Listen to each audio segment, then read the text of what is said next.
নজর রাখবো খবরের দিকে, যে খবরের দিকে ইডি ও বিজেপিকে কদর্য আক্রমণ তৃণমূল নেতার। ইডি আধিকারিকদের ওপর হামলার উস্কানি হলদিবাড়ি শহর তৃণমূল সভাপতির।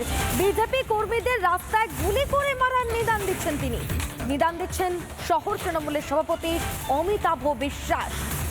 ইডি ও বিজেপিকে কদর্য আক্রমণ শাসক দলের নেতার। আর এবার উস্কানি হলদিবাড়ির শহর তৃণমূল সভাপতি অমিতাভ বিশ্বাসে।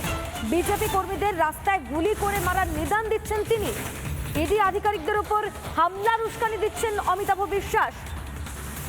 হলদিবাড়ি শহর তৃণমূলের সভাপতি অমিতাভ বিশ্বাস এই যে ঘটনা, এই ঘটনায় এবার বিজেপি এবং ইডিকে শাসানি দিচ্ছেন, হুমকি দিচ্ছেন, কদর্য আক্রমণ করছেন, মানুষকে উস্কানি দিচ্ছেন।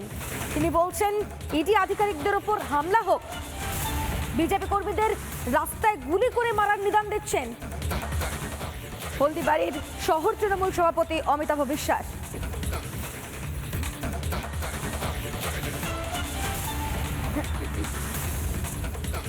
যে চুরি করতে এসেছিল আমাদের সম্পদ, সেটা প্রতিহত করেছে মমতা ব্যানার্জি। এই চোরের বিরুদ্ধে, নরেন্দ্র মোদী একজন চোর, সেই চোরের বিরুদ্ধে আজকে আমরা প্রতিবাদ সভা করলাম। ইডির পিছনে পাছার মধ্যে দুটো ডান্ডা মারা উচিত, তাহলে ঠিক হবে। ও হচ্ছে বিজেপির চামচাগিরি পশ্চিমবঙ্গে চলবে না। বিজেপি হচ্ছে ডাকাত, তারা বদমাইশ দল। আমার বাড়ির সম্পত্তি আমি রক্ষা করেছি, আমার বাড়িতে চুরি করতে এসছে বিজেপিকে ধরে রাস্তায় যাতে গুলি করে মারে পশ্চিমবঙ্গের মানুষ। আমি সমস্ত ব্লকের 342টা ব্লকের তৃণমূলের সমর্থকদের বলবো, ওদের পাছার ভিতরে ডান্ডা দিয়ে সেই চোরকে যেন পশ্চিমবঙ্গ থেকে দূর করে।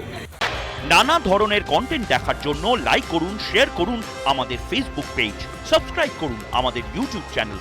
পাশাপাশি অন্যান্য ব্রেকিং নিউজের জন্য অবশ্যই চোখ রাখুন রিপাবলিক বাংলায়।